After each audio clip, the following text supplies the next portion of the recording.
लोग देखते हैं टाइप्स ऑफ फंक्शंस। पहला फंक्शन हम लेते हैं वन वन और इंजेक्टिव फंक्शन। वन वन और इंजेक्टिव, नाम से ही पता चला वन वन यानी एक का एक, है ना। A function F A to B, एक फंक्शन एफ है ए से बी में, डेट मीन्स फंक्शन एफ का डोमेन ए है और को डोमेन बी है। Is said to be one one, इस फंक्शन एफ को वन वन कब कहेंगे या इंजेक्टिव कब कहेंगे?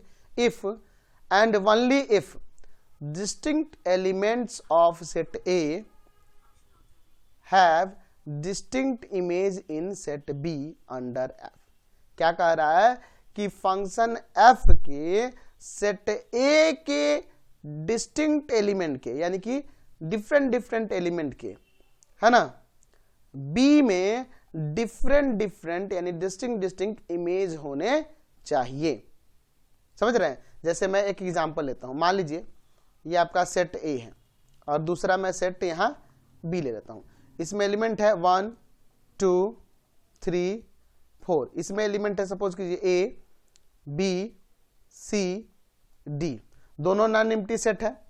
ठीक है, मैं क्या कर रहा हूँ कि 1 रिलेटेड है ए के साथ, 2 रिलेटेड है बी के साथ, 3 रिलेटेड है सी के साथ, 4 रिलेटेड है डी के साथ। तो मैं क्या देख रहा हूँ कि सेट ए के डिफरेंट डिफरेंट एलिमेंट के बी में डिफरेंट डिफरेंट इमेज दिख रहे हैं। देख रहे हैं ना, 1 रखने पर फंक्शन, मान लीजिए फंक्शन एफ है, तो 1 रखने पे आ रहा है ए, 2 रखने पे आ रहा है बी, 3 रखने पे आ रहा है यहाँ सी, 4 रखने पे आ रहा है यहाँ पर डी। तो हम क्या देख रहे हैं कि डिस्टिंक्ट एलिमेंट के यहाँ डिस्टिंक्ट इमेज हमें देखने को मिल रहे हैं। तो वही डेफिनेशन में कह रहा है कि फंक्शन एफ ए से बी में क्या होता है? वन वन होता है। कब? जब distinct element of set A have distinct image in be under the function F. तो हम लोग इसमें देख रहे हैं कि इस फंक्शन में ए के डिफरेंट डिफरेंट एलिमेंट के बी में डिफरेंट डिफरेंट इमेज दिख रहे हैं। डेट मीन्स ये फंक्शन क्या हुआ? वन वन हुआ। या कह सकते हैं कि function F A to B is one one, क्योंकि इनके सेट ए के डिफरेंट डिफरेंट एलिमेंट के सेट बी में डिफरेंट डिफरेंट इमेज दिख रहे हैं। इसको हम लोग ऐसे भी दिखा सकते हैं। हम लोग ले लेंगे कि लेट कोई फंक्शन है f जिसमें x1 रखने पर और x2 रखने पर, एलिमेंट x1 और x2 उसमें पुट करने पे इनके वैल्यू इक्वल हो रहे हैं। या लिख सकते हैं कि फॉर ऑल ये x1 x2 किससे बिलोंग करेंगे? तो ये डोमेन ऑफ फंक्शन f के एलिमेंट होंगे।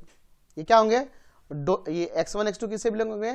फंक्शन f के डोमेन में। तो अगर f(x1) f(x2) के इक्वल हो रहा है, यानी फंक्शन का वैल्यू x1 x2 पे इक्वल हो रहा है, इसका मतलब यह हुआ कि x1 x2 के इक्वल होगा। x1 x2 के इक्वल होगा।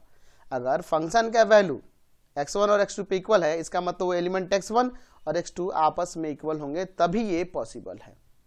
यानी कि जो x1 और x2 है दोनों क्या है? इक्वल है, तभी फंक्शन का वैल्यू इक्वल हो रहा है। तब हम कह देंगे कि function f is one one. आप इसे ऐसे भी लिख सकते हैं, लेट x1 और x2 इक्वल नहीं है। फॉर ऑल यहाँ x1 x2 किससे बिलोंग करेंगे जी? डोमेन ऑफ द फंक्शन से।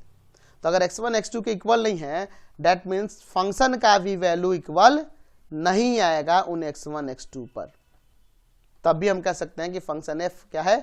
वन वन है। दोनों तरीका है। हमने क्या किया कि फंक्शन को हमने यहाँ पर मान लिया कि ये फंक्शन के वैल्यू दो गो एलिमेंट x1 और x2 पर इक्वल हो रहे हैं।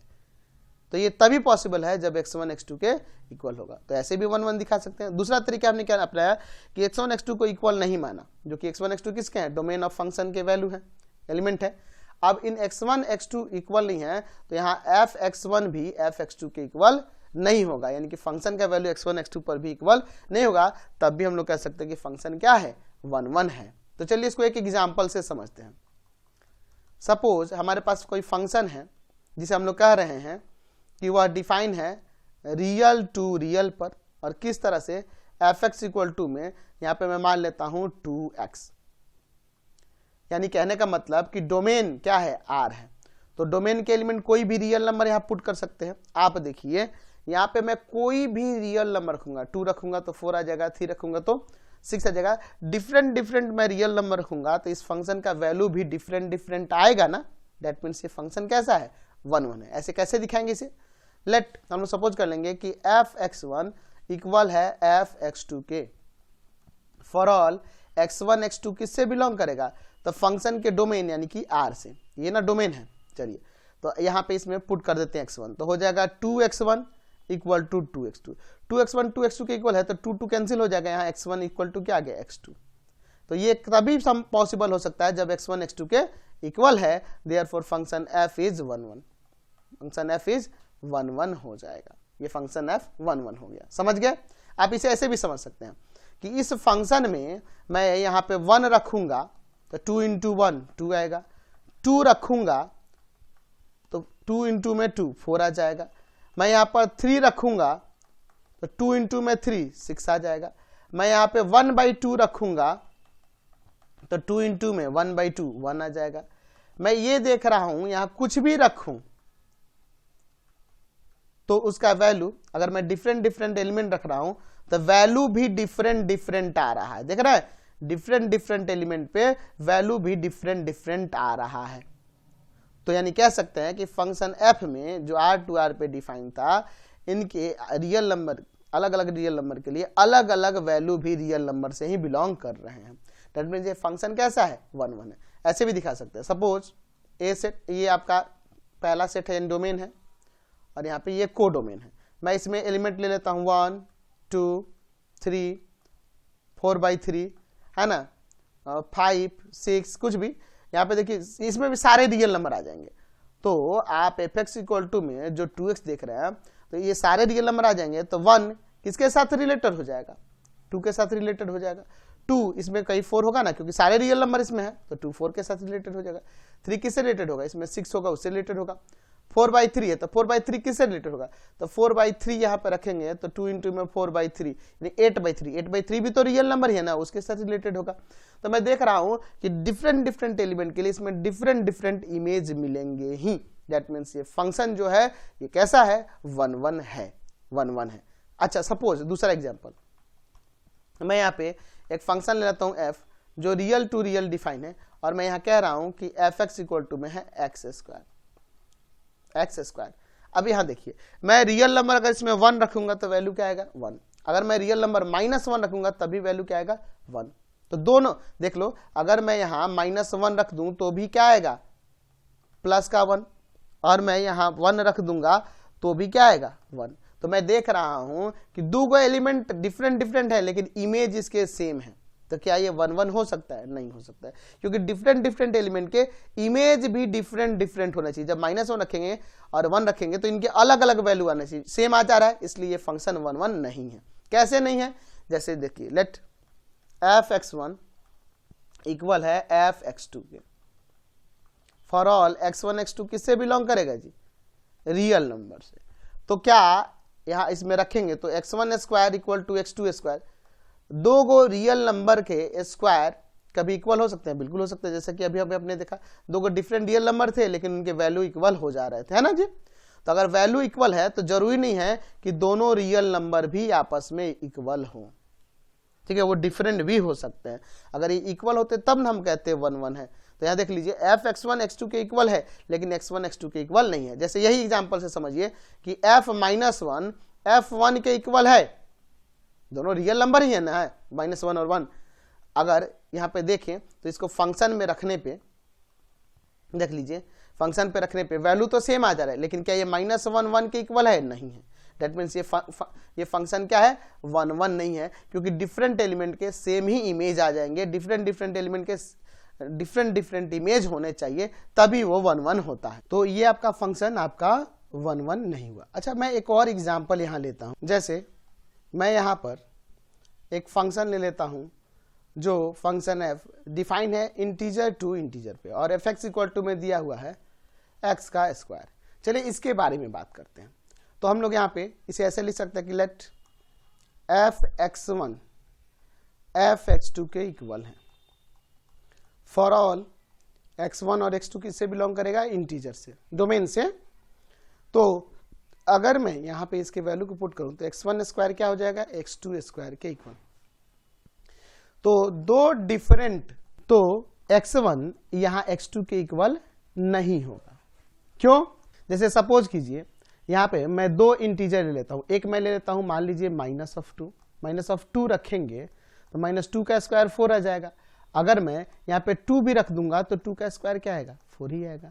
तो मैं देख रहा हूं कि f-2 और f2 का वैल्यू सेम है, लेकिन क्या ये -2 के इक्वल है? नहीं ना है। तो इसलिए फंक्शन जो होगा ये 1 1 नहीं होगा, नॉट 1 1। समझ गए? आप इसको ऐसे भी दिखा सकते हैं, जैसे सपोज कीजिए मैं यहाँ पर ये इंटीजर, ये डोमेन हो गया, ये इंटीजर को डोमेन होगा। मैं यहाँ पे -3 -2 -1 0 1 2 ये सब ले लेता हूँ, ठीक है। और इसमें मैं ले लेता हूँ माइनस का 9 या मान लो कुछ भी -9 -8 -7 ये सब इंटीजर मैं ले सकता हूँ। 0 ले सकता हूँ, 1 ले सकता हूँ, 2 ले सकता हूँ, 3 4। मैं यहाँ पे देखो -3 रखूंगा तो प्लस का 9 आएगा, तो इसमें 9 भी तो एक होगा ना जी एलिमेंट, क्योंकि इंटीजर है।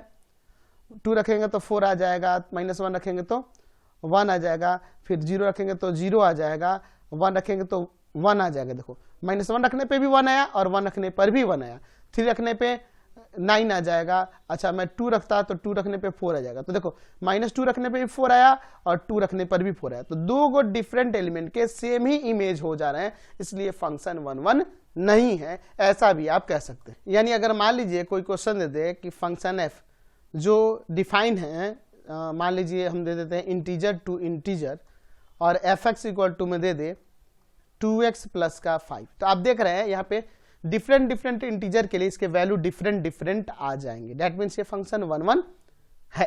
कैसे दिखाएंगे इसे? तो लेट आप क्या कर लेंगे कि fx1 इक्वल टू fx2 कर लेंगे।